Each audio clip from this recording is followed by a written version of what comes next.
여러분들 반갑습니다. 부동산 공시법을 담당하는 목기수입니다. 오늘 7주차 요약 정리를 하고 마치도록 하죠. 오늘은 많은 것을 공부를 했습니다.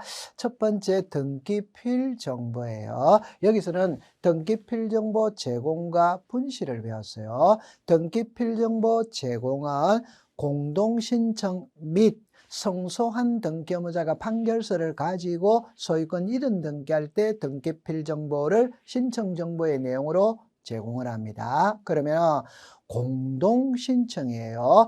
등기필 정보는 의무자가 제출하기 때문에 단독 신청에는 의무자가 없어요. 공동 신청에는 의무자가 있죠. 따라서 모든 공동 신청은 등기필 정보를 제공해요. 그럼 단독 신청은 의무자가 없기 때문에 안 하는데 예외 하나, 성소한 등기 의무자가 판결서죠. 의무자는 여기서 판결서 단독 신청이지만 의무자가 하잖아요. 그럼 제출합니다. 조심할 때는 성소한 등기 의무자는 제공해요. 성소한 등기 권리자는 권리자니까 제공하지 않습니다. 두 번째, 등기필 정보가 분실이 됐다면 재교부는 안 돼요. 그럼 해결하는 방법은 등기소에 직접 가서 본인 여부 확인만 받으면 돼요. 여기서 조심하는 거는 등기소에 직접 갈 때는 인감증명서를 들고 가야 돼요. 그럼 등기소에서 인감증명서와 신분증을 보고 확인을 해서 말소 등기를 해주고 난 다음에 끝났다는 것도 알려줘요. 이게 등기 완료 통지죠. 그죠? 두 번째는 이제 금인계약서인데, 금인은 계약을 원인으로 하는 소유권 이전에서 금인을 받습니다. 그 말은 계약이면서 소유권이 이전될 때 금인을 받아요. 그러면 계약이 아니면 안 받는다는 겁니다. 우리가 상속이다, 경매다, 공매다, 토지 수용이다, 진정명의회복이다, 취득시효다 이런 거는 계약이 아니거든. 그러면 금인을 받을 필요가 없다. 이렇게 해두면 돼요. 세 번째는 이제 첨부정보인데, 첨부정보의 종류는 많죠. 여기서 등기원인 정보 이렇게 나오잖아요. 여기서는 등기원인 일자, 등기원인 정보. 그럼 예를 들면 1월 2일 날 매매를 했다. 매매계약서. 1월 2일은 등기원인 일자, 매매는 등기원인, 매매계약서는 등기원인 정보죠. 이때는 제일 중요한 것은 소유권 보존 등기에서는 등기원인 원인일자가 없다. 그것만 기억해두면 됩니다. 그 다음에 이제 주소를 증명하는 정보죠. 그죠? 이 경우 의무자가 있고 권리자가 있어요. 의무자는 주소를 증명하는 정보는 제출하죠. 권리자는 주소를 증명하는 정보 플러스 주민등록번호를 증명하는 정보를 첨부하죠. 그죠? 그렇게 기억해 두면 되고, 부동산 등기용 등록번호는 등기부상에 이름이 올라갈 수 있는 자는 4명, 우리가 3명입니다. 자연인, 법인, 법인 아닌 사단, 재단. 이 자연인 속에는 한국 사람, 외국 사람 제외 국민이 있어요. 그 중에 한국 사람은 주민등록번호가 있죠. 나머지 사람은 주민등록번호가 없어요. 그럼 나머지 사람이 등기 명인이 되었을 때 주민등록번호를 써야 되는데 주민등록번호가 없으니까 주민등록번호에 대신하는 번호를 주죠. 이게 부동산 등기용 등록번호입니다. 그러면 시험에는 부동산 등기용 등록번호를 부여하는 기관이 어디냐? 국가나 지방자치단체는 국토교통부 장관이죠. 법인은 주된 사무소 소재지 관할 등기소 등기관이죠. 제외국민은 대법원 소재지 관할 등기소 등기관이죠. 자, 법인 아닌 사단, 재단은 시장군수 구청장이죠. 외국인은 지방출입국 외국관서의 장. 이렇게 기억해 두면 돼요.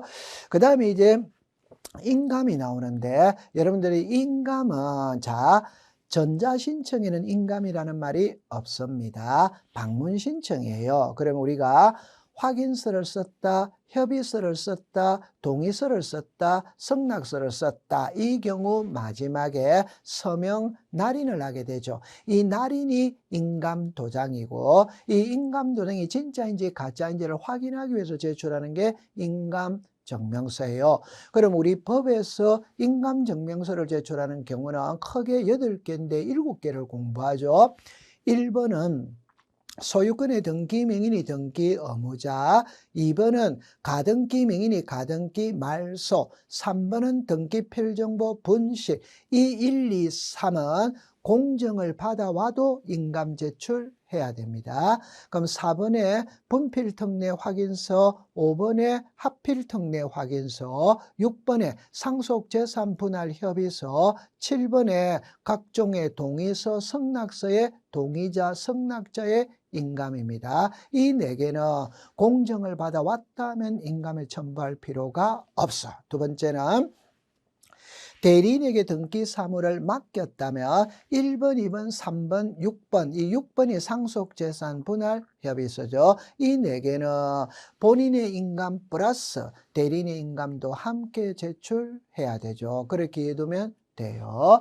그 다음에 대장을 제출하는 등기는 소유권 보존, 소유권 이전, 부동산 표시의 변경, 멸실.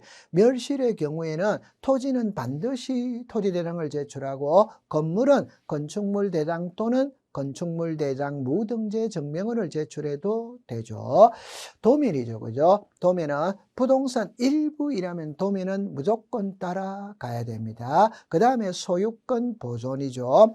토지 소유권 보존은 X, 건물 소유권 보존은 X, 수개의 건물에 대한 소유권 보존은 O, 구분 건물 소유권 보존은 O. 이렇게 기억해 두면 됩니다. 그 다음에 이제 매매 목록이죠. 그죠? 여러분들 여기에서는 거래 가액이 있고 매매 목록이 있죠. 거래 가액은 2006년 1월 1일 이후 매매 계약서를 가지고 소유권 이전 등기할 때 거래 가액을 등기하죠. 그러나 매매 목록을 제공하며 거래가액은 등기부에 기록하지 않고 매매 목록을 제공하지 않았을 때 거래가액을 등기합니다. 이 매매 목록은 부동산이 2개 이상일 때 작성을 하는데 1개라 하더라도 수인과 수인 사이에서는 매매 목록을 작성한다. 그렇게 해두면 돼요. 그 다음에 이제 각하죠. 그죠? 부동산 등기법 제29조에는 각하 사유가 11개를 명문으로 정해놨어요. 1번에 관할 위반이죠. 2번에는 사건이 등기할 것이 아닌 경우, 3번에는 권한이 없는 자, 4번에는 당사자 또는 대리인이 출석하지 아니한 경우, 5번에는 신청서가 방식에 적합하지 아니한 경우, 6번, 7번, 9번, 6번, 7번, 8번, 11번은 등기부, 대장, 우리가 여기서 계약서, 신청서, 등기부를 작성할 때 계약서를 보고 신청서를 보고 대장을 보고 작성을 하죠. 이 내용은 전부 다 일치해야 됩니다. 그 다음에 9번에는 우리가 8번에 보면은 서류를 제출하지 않으면 각하한다. 그 다음에 세금을 납부하지 않으면 각하한다. 이거는 상식으로 풀면 돼요. 그러면 이제 핵심은 사건이 등기할 것이 아닌 경우, 이거는 이제 다 외워야 돼요. 그래서 우리 첫 번째, 등기할 수 없는 물건이거나 권리는 안 되죠. 그죠? 두 번째, 법령의 근거가 없는 특약 안 돼요. 자, 그러면 세 개는 분리처분입니다. 전유부분과 대지사용권 분리처분할 수 없다. 저당권과 비담보채권 분리처분할 수 없다. 요역지 지역권 분리처분할 수 없다. 자, 이제는 지분입니다. 지분. 지분의 소유권 보존 등기는 X, 소유권 이전 등기는 O. 자, 상속 지분만의 상속 등기는 X, 지분의 처분의 제한의 등기 O, 지분의 저당권은 O, 지분의 용익권은 X, 지분만 본등기는 O, 전부에 대한 본등기는 X, 포괄 유정은 지분에 대죠. 그죠? 합유 지분은 지분에 설정할 수 없다. 그래 기억해 두시고, 그 다음에 이중입니다. 소유권 벌어등기 이중으로 안 돼요. 전세 준 집 다시 전세 주면 안 돼요. 이게 이중이에요. 그 다음에 동시에 신청하여야 할 등기를 동시에 신청하지 않은 경우, 즉 소유권 이전 등기와 환매 특약 등기는 반드시 동시에 들어가야 되죠. 따로 들어오면 안 돼. 두 번째, 관공서 또는 법원에 촉탁으로 하여야 할 등기를 신청을 하면 안 돼. 등기사무 정지기간 중에는 안 되죠. 농지의 전세는 안 돼요. 하천의 용익권은 설정할 수 없다. 그래 기억해두면 돼요. 그 다음에 등기가 끝났다면 등기필정보를 작성하죠. 이 등기필정보는 새로운 권리에 관한 등기를 마쳤을 때 등기필정보를 작성하여 등기 권리자에게 통지를 하죠. 이 새로운 권리에 관한 등기가 보존등기, 설정등기, 이전등기입니다. 그럼 나머지 등기는 안 해. 그러나 성소한 등기 의무자, 채권자 대위 신청, 직권 소유권 보존 등기는 본인들이 신청하지 않았기 때문에 등기필정보를 작성하지 않죠. 그 다음에 이제 등기 완료 통지죠. 성소한 등기 의무자, 채권자 대위 신청, 직권 소유권 보존 등기는 본인이 신청하지 않았기 때문에 등기필정보는 작성하지 않고 등기 완료 통지는 한다. 그렇게 이해하면 돼요. 자, 그 다음에 지적소관청이죠. 권리관계에 변동이 있다면 지적소관청에 알려야 되고 세금과 관련되면 세무서에 알려야 되죠. 그래서 소유권 보존 등기와 소유권 이전 등기라면 과세 자료를 세무서에 보내게 되어 있죠. 그죠? 자, 이제는 강론이네요. 그죠? 소유권 보존 등기의 제한이라면 공유 지분의 X, 부동산 일부의 X, 이중에 보존 등기할 수 없다. 그 다음에 개시는 있잖아요. 원시 취득 통과, 직권 소유권 보존이죠. 미등기 부동산의 법원의 소유권에 관한 처분의 제한의 등기 촉탁이 있었을 때 직권으로 보존 등기 한다. 미등기 부동산의 임차권 등기 명령 촉탁이 있다면 등기관이 직권으로 보존 등기 한다. 할 때 등기가 끝나고 난 다음에 등기필정보는 작성하지 않고 등기 완료 통지를 한다. 그래 정리하면 돼요. 이 소유권 보존 등기 신청인은 대장의 판결서의 수용에 특별자치도지사 시장군수 구청장이에요. 그럼 여기서 핵심은 판결입니다. 판결의 종류는 불문합니다. 중요한 거는 토지는 국가를 상대로 소송을 걸고 건물은 시장군수구청장을 상대로 소송을 건다. 그걸 이해해 두면 돼요.